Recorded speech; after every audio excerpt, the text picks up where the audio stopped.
கற்கும் ஆர்வம் கொண்டவர் நீங்க. உங்க எல்லாருக்கும் என்னோட உற்சாகமான வரவேற்புகள். இன்னைக்கு நாம ஒரு மிகச்சிறந்த ஆழ்ந்த தேடல் பயணத்தை தொடங்க போறோம். இந்த தரவுகளை அலசுறதுக்கு முன்னாடி உங்களை ஒரு கற்பனை உலகத்துக்கு நான் கூட்டிட்டு போக விரும்புறேன். ஒரு நிமிஷம் அப்படியே கண்களை மூடிக்கோங்க. நீங்க ஒரு பழமையான கோவிலோட இருள் சூழ்ந்த கருவறையில நிக்கிறீங்க. அங்க மங்கலான விளக்கொளி மட்டும்தான் வீசுது. அந்த ஒளியில கம்பீரமா விட்டிருக்கும் ஒரு கரும்பாறைய, அதாவது ஒரு லிங்கத்தை உங்க கண்முன் கொண்டு வாங்க. இப்போ உங்க மனசுல தோன்ற முதல் எண்ணம் என்ன? ஒரு சாதாரண மனிதரா நமக்கு ஒரு கேள்வி எழலாம் இல்லையா? இது வெறும் கல்லா? பல நூற்றாண்டுகளா மக்கள் எந்த கேள்வியும் கேட்காம வணங்கி வரும் ஒரு சாதாரண மத சடங்கு குறியீடா இது? சரி, இதை கொஞ்சம் விரிவா பிரித்து பார்ப்போம். கண்டிப்பா. ஏன்னா இந்த ஆழ்ந்த தேடலோட நோக்கமே அந்த பார்வையை விரிவுபடுத்துறது தான். இன்னைக்கு நாம எந்த விதமான மதச் சடங்குகளை பத்தியோ இல்ல குறிப்பிட்ட நம்பிக்கைகளை பத்தியோ பேச போறதில்ல. மாறாக நம்மிடம் உள்ள கட்டுரைகள் முன்வைக்கும் ஒரு புதிய கோணத்தை அலச போறோம். இந்த பிரபஞ்சம் எப்படி இயங்குது அப்படிங்கிற ஆற்றல் அறிவியலை, அதாவது எனர்ஜி சயின்ஸை மையமா வச்சு நவீன இயற்பியலும் இந்த ஆதிகால குறியீடும் எங்கு சந்திக்கின்றன அப்படிங்கிறது தான் பார்க்க போறோம். இது ஒரு சுவாரஸ்யமான அணுகுமுறை. முதல்ல இந்த லிங்கத்தோட வடிவத்தை பத்தி பேசலாம்னு நினைக்கிறேன். பொதுவா உலகில் உள்ள பெரும்பாலான வழிபாட்டு உருவங்களுக்கு கண்கள், மூக்கு, கை, கால்கள்னு ஒரு மனிதனை போன்ற வடிவம் இருக்கும். ஆனா இந்த லிங்கத்துக்கு அப்படி எந்த ஒரு முகமோ மனித உறுப்புகளோ கிடையாது. மிகவும் எளிமையான ஒரு வழுவழுப்பான நீள்வட்ட வடிவம். நமது மூலக்கட்டுரைகள் இந்த வடிவத்துக்கான காரணமா எதை முன்வைக்கின்றன? இங்கே மிகவும் ஆச்சரியமான விஷயம் என்னென்றால், லிங்கம் அப்படிங்கிற சமஸ்கிருத சொல்லுக்கு உண்மையான அர்த்தம் அடையாளம் அல்லது குறியீடு. இங்கிலீஷ்ல சைன் அல்லது சிம்பிள்னு சொல்லுவோம் இல்லையா, அதுதான். நமது தரவுகள் இத மிக தெளிவா குறிப்பிடுது. இது எதை குறிக்குதுன்னா, கண்ணால் காண முடியாத, உருவமே இல்லாத ஒரு மாபெரும் பேருண்மைய மனித மனம் புரிஞ்சுக்கிறதுக்காக உருவாக்கப்பட்ட ஒரு பாலம் தான் இந்த வடிவம்னு அந்த ஆய்வு கட்டுரைகள் சொல்லுது. ஒரு குறியீடு. இதை இன்னும் கொஞ்சம் எளிமையா நம்ம அன்றாட வாழ்க்கையோட தொடர்பு படுத்தி விளக்க முடியுமா? தர்க்கரீதியாவே பாப்போம். இப்போ தூரத்துல ஏதோ ஒரு இடத்துல புகைய காண்கிறீர்கள். உடனே உங்க மனம் என்ன நினைக்கும்? அங்கே நிச்சயம் நெருப்பு இருக்குன்னு உங்களுக்கு புரிஞ்சிருது இல்லையா? நீங்க நெருப்பை நேர்ல பார்க்கலனாலும் அந்த புகை அங்கே நெருப்பு இருப்பதற்கான ஒரு குறியீடா செயல்படுது. அந்த புகைதான் நெருப்போட லிங்கம். ரொம்ப அருமையான உதாரணம். கை, கால் போன்ற உறுப்புகள் இல்லாத உருவம். அதனால இத உருவத்திற்கும் அருவத்திற்கும் இடைப்பட்ட ஒரு நிலைன்னு சொல்றாங்க. இதத்தான் தமிழ் மரபுல அருவுருவம்னு பதிவு செஞ்சிருக்காங்க. இங்குதான் விஷயம் மிகவும் சுவாரஸ்யமாக போகிறது. நீங்க பிரபஞ்ச பேராற்றலோட சுருக்கப்பட்ட குறியீடுன்னு சொன்னீங்க. நமது தரவுகளை அலசும்போது நான் கவனிச்ச ஒரு விஷயம், இந்த கட்டுரைகள் எல்லாமே இயற்கையோட பல்வேறு வடிவங்களை இந்த நீள்வட்ட அமைப்போட தொடர்பு படுத்துது. உதாரணமா, உலகில் உள்ள மிகச்சிறிய துகளான அணுவோட கரு, கோடிக்கணக்கான நட்சத்திரங்களை உள்ளடக்கிய விண்மீன் திரள்கள், உயிரை உருவாக்கும் மனித கருமுட்டை, இப்படி எல்லாமே ஒரு நீள்வட்ட புள்ளிக்குள் அடங்குது. இந்த வடிவ ஒற்றுமைய அறிவியல் ரீதியா இந்த கட்டுரைகள் எப்படி அணுகுது? அந்த வடிவ ஒற்றுமையத்தான் நவீன இயற்பியலோட சிங்குலாரிட்டி அப்படிங்கிற கோட்பாட்டுடன் நமது தரவுகள் மிக துல்லியமா இணைக்குது. பிரபஞ்சத்தோட தோற்றத்தை பத்தி விளக்கும் பெருவெடிப்பு கோட்பாடு, அதாவது பிக் பேங் தியரி பத்தி நான் கேள்விப்பட்டிருப்போம். ஆமா, அது ஒரு மிகப்பெரிய வெடிப்புன்னு தானே எல்லாரும் சொல்றாங்க. கரெக்ட். ஆனா அத பல பில்லியன் ஆண்டுகளுக்கு முன்பு நடந்த ஒரு வெடிப்புன்னு சாதாரணமா சொல்லிட முடியாது. இயற்பியல் என்ன சொல்லுதுன்னா, இந்த பிரபஞ்சம் முழுவதும் இத்தனை கோடிக்கணக்கான நட்சத்திரங்களும் கோள்களும், ஏன் இடமும் காலமும் கூட ஒரு மிக சிறிய முடிவிலியான அடர்த்தி கொண்ட ஒரு சிறு புள்ளிக்குள் அடங்கி இருந்ததுன்னு சொல்லுது. அந்த சிறு புள்ளி வெடிச்சு சிதறியதுதான் பெருவெடிப்பு. அந்த பெருவெடிப்புக்கு முன்பு ஒட்டுமொத்த பிரபஞ்சமும் அடங்கியிருந்ததே அந்த சிறு புள்ளி. அதுதான் பிரபஞ்சத்தின் ஆதிலிங்கம்னு நமது மூலக்கட்டுரைகள் வாதிடுது. அபாரம். அதாவது கரவறையில நாம பார்க்குற அந்த வடிவம் பிரபஞ்சம் தொடங்குறதுக்கு முன்னிருந்த அந்த சிங்குலாரிட்டி புள்ளியோட ஒரு கலை வடிவம்னு இந்த ஆய்வுகள் கூறுது. இதை இன்னும் ஆழமா புரிஞ்சுக்க நமது தரவுகளில் உள்ள ஒரு சுவாரஸ்யமான அறிவியல் ஒப்பீட்டை நான் இங்கே சொல்லியே ஆகணும். காஸ்மிக் மைக்ரோவேவ் பேக்ரவுண்ட், அதாவது பிரபஞ்சத்தின் பின்னணி கதிர்வீச்சல் ஒரு விஷயம் அதுல இருக்கு. நேயர்களுக்காக இதை சுருக்கமா சொல்றேன். பெருவெடிப்பு நடந்த பிறகு பிரபஞ்சத்துல எஞ்சி இருக்கும் வெப்பத்தின் கதிர்வீச்சு தான் இது. இத பிளாங்க் போன்ற நவீன செயற்கைக்கோள்கள் விண்வெளியில வரைபடமா புகைப்படம் எடுத்திருக்கு. அந்த புகைப்படம் எப்படி இருக்கு தெரியுமா? அது ஒரு முட்டை வடிவில், ஒரு பிரம்மாண்டமான நீள்வட்ட லிங்க வடிவில் தான் காட்சியளிக்குது. மிகச்சரியா சொன்னீங்க.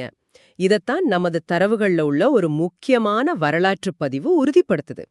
விண்வெளி ஆராய்ச்சியாளர்கள் இன்னைக்கு செயற்கைக்கோள் மூலமா கண்டுபிடிச்ச இந்த வடிவத்தை திருமூலர் 2000 ஆண்டுகளுக்கு முன்பே தனது பாடல்ல ஒரு பிரபஞ்ச வரைபடமா விவரித்துள்ளார்னு நமது மூலக்கட்டுரைகள் ஆச்சரியத்துடன் சுட்டிக்காட்டுது. அவர் எழுதின அந்த வரிகளை கேளுங்க. அண்டமே லிங்கம், அகிலமே லிங்கம், எண்டிசை லிங்கம், எழுகடல் லிங்கம், கொண்டழும் லிங்கம், குணமுறு லிங்கம், பிண்டமே லிங்கம், பெருவழி லிங்கமே. இதுல அண்டமே லிங்கம்னு அவர் சொல்றது நீங்க குறிப்பிட்ட அந்த காஸ்மிக் கதிர்வீச்சின் வடிவத்தோட நேரடியா ஒத்துப்போகுது. இது நிஜமாவே ஒரு சிந்தனையை தூண்டும் ஒப்பீடுதான். நவீன அறிவியலும் பண்டைய கவித்துவமும் ஒரே புள்ளியில சந்திக்கிற மாதிரி இருக்கு. அதே பாடல்ல எண்டிசை லிங்கம் 7 கடல் லிங்கம் என்ற வரியையும் நமது கட்டுரைகள் அலசுது. 8 திசைகளும் 7 கடல்களும் எப்படி ஒரு வடிவத்துக்குள்ள வரும்? அறிவியலோட ஃபீல்ட் தியரி பத்தி நமது கட்டுரைகள் பேசுது. இத நேயர்களுக்கு எளிமையா சொல்லணும்னா, பிரபஞ்சம் முழுவதும் வெற்ற இடமா இல்ல. அது முழுவதும் கண்ணுக்கு தெரியாத ஒரு ஆற்றல் புலம், அதாவது எனர்ஜி ஃபீல்ட் நீக்கமற நிறைஞ்சிருக்கு. அந்த ஒரே ஆற்றல் புலத்தோட வெவ்வேறு அதிர்வுகள் தான் நாம பார்க்கும் நிலம், நீர், திசைகள், கடல்கள் எல்லாமே. அந்த ஒட்டுமொத்த ஆற்றல் புலத்தின் குறியீடாகவே இதை திருமூலர் குறிப்பிடுறார்னு நமது தரவுகள் விளக்குது. பிரபஞ்சத்தை பத்தி பேசுனது ஆழமா இருக்கு. ஆனா திருமூலரோட அந்த பாடல்ல வர இன்னொரு முக்கியமான வார்த்தை பிண்டமே லிங்கம். பிண்டம்னா நமது மனித உடல் இல்லையா? பெருவெடிப்பு கோட்பாட்டுக்கும் விண்மீன் திரள்களுக்கும் நமது உடலுக்கும் என்ன தொடர்பு இருக்க முடியும்னு நமது ஆதாரங்கள் எப்படி விளக்குது? இந்த பகுதிய நமது நேயர்கள் கொஞ்சம் கவனமாக கேட்கணும். நீங்க இப்போ எங்க அமர்ந்திருந்தாலும் சரி, உங்க முதுகு தண்டை சற்று நேரா நிமிர்த்தி அமருங்களேன். உங்க உடலுக்குள் இருக்கும் நரம்பு மண்டலத்தை, குறிப்பா மூளையையும் அதனுடன் இணைந்து கீழே செல்லும் முதுகு தண்டையும் மனக்கண்ணில் கற்பனை செஞ்சு பாருங்க. நமது மருத்துவ மற்றும் யோக அறிவியல் தரவுகள் இதோட உடற்கூறியல் வடிவத்தை லிங்கத்தின் வடிவத்தோட நேரடியா ஒப்பிடுது. என்னது, மூளையும் முதுகு தண்டும் லிங்க வடிவமா? இந்த உடற்கூறியல் ஒப்பீட்ட நமது கட்டுரைகள் எப்படி விவரிக்குது? கொஞ்சம் விளக்கமா சொல்லுங்க. அணுவா விளக்குறேன், கேளுங்க. லிங்கத்துக்கு கீழே உள்ள பீடம், அதாவது ஆவுடியார்னு சொல்லப்படும் பகுதி, நமது இடுப்பெலும்பு பகுதி மற்றும் நமது அடிப்படை சக்கரமான மூலாதார சக்கரம்னு அந்த ஆய்வுகள் கூறுது. அதிலிருந்து நேரா மேலே எழும் லிங்கத்தண்டு என்பது நமது முதுகுத்தண்டின் வழியே பாயும் சுஷும்னா நாடி. எல்லாவற்றிற்கும் மேலாக இருக்கும் அந்த முட்டை வடிவம் என்பது நமது உச்சந்தலை மூளை பகுதியான சகசிராரம். அது மட்டுமில்ல, மனித உயிரின் அடிப்படை ஆதாரமான டிஎன்ஏவோட சுழல் வடிவமும் இந்த நீள்வட்ட ஆற்றல் சுழற்சியே குறிக்குதுன்னு தரவுகள் வாதிடுது. ஆக வெளி உலகில் நாம் பார்க்கும் அந்த சின்னம் உண்மையில நமது உடல் அமைப்போட உள்வரைபடம்னு இந்த ஆய்வுகள் சொல்லுது. ஆஹா, நாமெல்லாம் நடமாடும் லிங்கங்கள்னு நமது மூலக்கட்டுரைகள் சொல்ல வருது. இந்த வாதத்தை முன்வைக்கும்போது நமது உடலின் மீதான பார்வையே மாறிடுது. பிரபஞ்சத்தின் பெருவெடிப்பு என்ற மேக்ரோகாஸ்மிக் உண்மையிலிருந்து மனித உடலின் அனாட்டமி என்ற மைக்ரோகாஸ்மிக் உண்மைக்கு இந்த குறியீடு ஒரு பாலம் அமைக்குது. சரி, இந்த கட்டத்துல நான் இந்த லிங்கத்தோட பௌதிக வடிவமைப்பு பத்தி ஒரு கேள்வி எழுப்ப விரும்புறேன். லிங்கம் என்பது வெறும் ஒரு நீள்வட்ட கல் மட்டும் இல்லையே. அதுல கீழே ஒரு தட்டையான பீடமும் அதன் நடுவே எழும் ஒரு தூணும் என 2 ஒன்றிணைந்த பகுதிகள் இருக்கே, இதை குறிக்குது. இதை ஒரு பரந்த கண்ணோட்டத்தோடு இணைத்து பார்த்தால் நமது தரவுகளில் குறிப்பிடப்பட்டுள்ள நவீன அறிவியலோட மிக முக்கியமான 2 கோட்பாடுகள் உங்களுக்கு புரியும். அறிவியல்ல பொட்டென்ஷியல் எனர்ஜி, அதாவது இருப்பு ஆற்றல், மற்றும் கினெட்டிக் எனர்ஜி, அதாவது இயக்க ஆற்றல்னு 2 விஷயங்கள் உண்டு. லிங்கத்தோட அந்த 2 பகுதிகளும் நேரடியா இந்த 2 ஆற்றல்களின் இணைப்பத்தான் குறிக்குதுன்னு இந்த ஆய்வுகள் ஆழமா விவாதிக்குது. சிவம் மற்றும் சக்தி என்ற வார்த்தைகளை நாம் கேள்விப்பட்டிருப்போம். இதுல சிவம் என்பது பீடம், அது தூய அறிவு, அது அசைவற்றது, அமைதியானது, அதுதான் பொட்டென்ஷியல் எனர்ஜி. சக்தி என்பது அதிலிருந்து எழும் தண்டு, அது இயக்கம், அதுதான் பிரபஞ்சமா விரிவது, அது கினெட்டிக் எனர்ஜி. அறிவு மற்றும் ஆற்றல் இரண்டும் சேர்ந்தால்தான் பிரபஞ்சம் இயங்கும் என்பதைத்தான் இந்த வடிவம் காட்டுது. அப்படிதானே? நமது தரவுகளில் உள்ள இன்னொரு அற்புதமான ஒப்பீட்டை இங்கே நான் சேர்த்துக்கொள்ள விரும்புறேன். அணு கட்டமைப்பை இது எப்படி ஒத்திருக்குன்னு ஆசிரியர் விளக்கியிருக்கார்.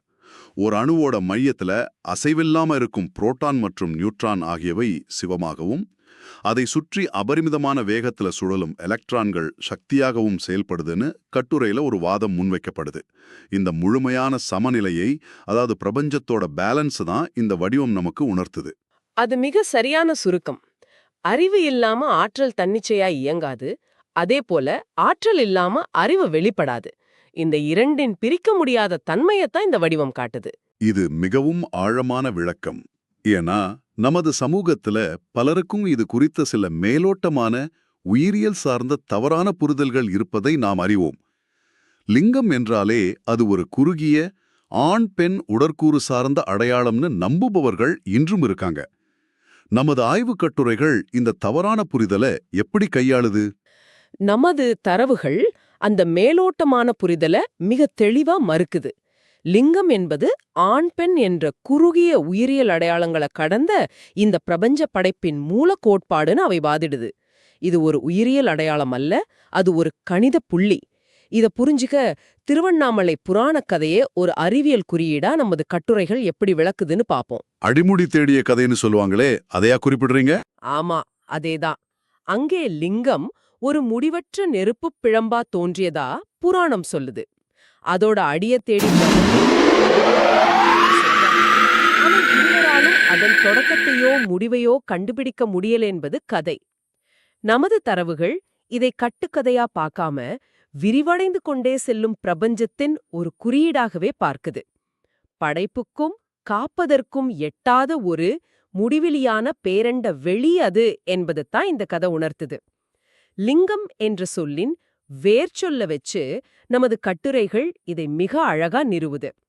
லீ அப்படின்னா லைத்தல் அல்லது ஒடுங்குதல்னு பொருள்.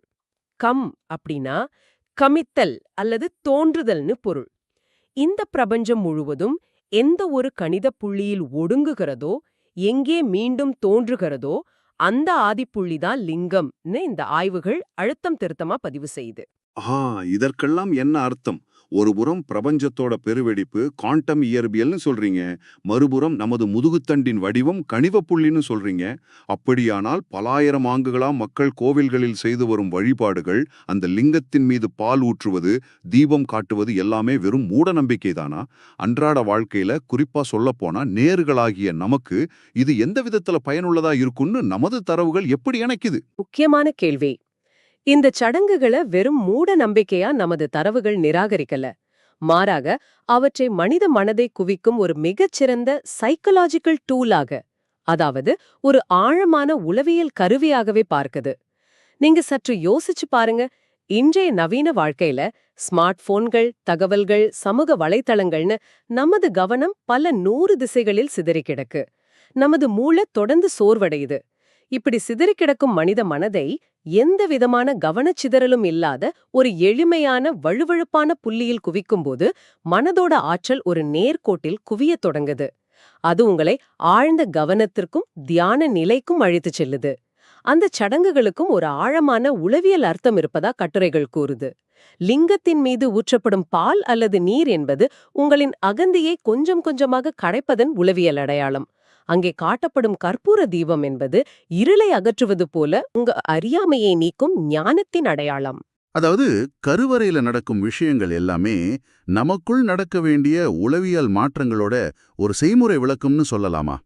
ஒரு மனிதன் தன்னுடைய அகந்தையை விட்டுட்டு தெளிவான சிந்தனையை அடையும் வழிகாட்டி அதுன்னு சொல்றீங்க. மிக துல்லியமா சொன்னீங்க. கருவறையில் இருக்கும் அந்த லிங்கம் உண்மையில உங்களை நோக்கி திருப்பி விடப்பட்ட ஒரு உளவியல் கண்ணாடின்னு நமது தரவுகள் விளக்குது. இந்திய தத்துவங்கள்ல உபநிடதங்கள் தத்துவம் அசி அப்படின்னு ஒரு வாக்கியத்தை பயன்படுத்தும். அதோட அர்த்தம் நீயே அதுவாக இருக்கிறாய் அல்லது நானும் நீயும் ஒன்றுதான் என்பதுதான். கருவறையில் உள்ள அந்த குறியீடு உங்களுக்கு சொல்லாம சொல்வதும் அதுதான். உனக்குள் இருக்கும் பிரபஞ்சமும் வெளியே இருக்கும் பிரபஞ்சமும் வேறு வேறு அல்ல என்பதை உணர்த்துவதுதான் அதோட உண்மையான வேலை. ரொம்ப ஆழமான விளக்கம். இது ஒரு முக்கியமான கேள்வியை எழுப்புகிறது. நாம் இத்தனை காலம் ஒரு குறிப்பிட்ட மதச் சின்னமா மட்டுமே பார்த்து பழகிய ஒரு விஷயம், இவ்வளவு ஆழமான பிரபஞ்ச அறிவியலையும் மனித உளவியலையும் தன்னுள் பொதிந்து வச்சிருக்குன்னு இந்த தரவுகள் முன்வைக்கும்போது நம்முடைய பண்டைய குறியீடுகளை நாம் இன்னும் எந்தெந்த கோணங்கள்ல புரிஞ்சுக்க தவறிவிட்டோம் அப்படிங்கிற கேள்வி எழுகிறது இல்லையா? மிகச்சரியான கேள்வி. இந்த தரவுகளை எல்லாம் ஒன்றிணைக்க பார்க்கும்போது ஒரு விஷயம் மிகத் தெளிவா புரியுது. இந்த ஆதாரங்களின்படி லிங்கம் என்பது ஏதோ ஒரு குறிப்பிட்ட நம்பிக்கையோட சின்னம் மட்டுமல்ல, அது இயற்கையோட கையெழுத்து. அது அணுவோட கருவுல இருக்கு, விண்மீன் திரள்கள்ல இருக்கு, நமது முதுகுத்தண்டலும் இருக்கு. நாம் ஒவ்வொருவரும் இந்த பிரபஞ்சத்தின் ஒரு சிறு துளி மட்டுமல்ல, அந்த பிரபஞ்சமே நமக்குள் சுருங்கி இருக்குங்கிற வாதம் உண்மையிலே வியப்பளிக்குது. எனவே நேயர்களே, இந்த கட்டுரைகள் முன்வைக்கும் பார்வையின்படி அடுத்த முறை நீங்க ஒரு லிங்கத்தை பார்க்க நேர்ந்தா அங்கே ஒரு கல்லை தேடாதீங்க. மாறாக உங்களுக்கும் இந்த பிரபஞ்சத்துக்கும் உள்ள ஆழமான தொடர்பை தேடுங்க. ஆமா, கருவறைக்குள் செல்வதென்பது ஒரு சடங்கு மட்டுமல்ல, அது பிரபஞ்சத்தின் ஆதிப்புள்ளிய உங்க சொந்த மனதுக்குள் உணர்வதற்கான ஒரு உளவியல் பயணம்னு இந்த ஆய்வுகள் நமக்கு வழிகாட்டுது. இந்த ஆழ்ந்த தேடலை நிறைவு செய்வதற்கு முன்ன விவாதத்துல நாம் நேரடியா தொடாத, ஆனா அதோட தொடர்ச்சி அமையும் ஒரு புதிய சிந்தனையை நேர்களாகி உங்களுக்கு விட்டு செல்ல விரும்புறோம். இதுவரை நாம் பிரபஞ்சத்தோட பெருவெடிப்பை பத்தியும் நமது உடலின் வடிவத்தை பத்தியும் பேசணும். ஆனா இது எல்லாம் உணரும் உங்க மனம் ஒன்று இருக்கு இல்லையா? பிரபஞ்சம் முழுவதும் தோன்றி ஒடுங்கும் இந்த லிங்க தத்துவம் நமது அண்டவெளியிலும் உடலிலும் மட்டுமல்ல, நமது மனதிலும் கூட ஒவ்வொரு நொடியும் நிகழ்கிறது இல்லையா? நீங்க உருவாக்கும் ஒவ்வொரு புதிய எண்ணமும், அது கோபமா இருக்கலாம், அன்பா இருக்கலாம், அல்லது ஒரு புதிய ஐடியாவா இருக்கலாம், அது திடீரென தோன்றி விரிவடைந்து பின் மீண்டும் உங்க மனதிற்குள்ளேயே ஒடுங்குது. அப்படியானால் உங்க மனதிற்குள் தினமும் நடக்கும் எண்ணங்களின் பிறப்பும் இறப்பும் கூட ஒரு மைக்ரோ பெருவெடிப்பு தானா? உங்க எண்ணங்களோட ஆதிப்புள்ளியான எந்த இடத்திலிருந்து இந்த எண்ணங்கள் தோன்றுதோ அந்த உள்ளிங்கம் எதுவா இருக்கும்? இதை சற்று தனிமையில் அமர்ந்து யோசிச்சு பாருங்க. உங்களின் உண்மையான தேடல் அங்கிருந்துதான் தொடங்கும்.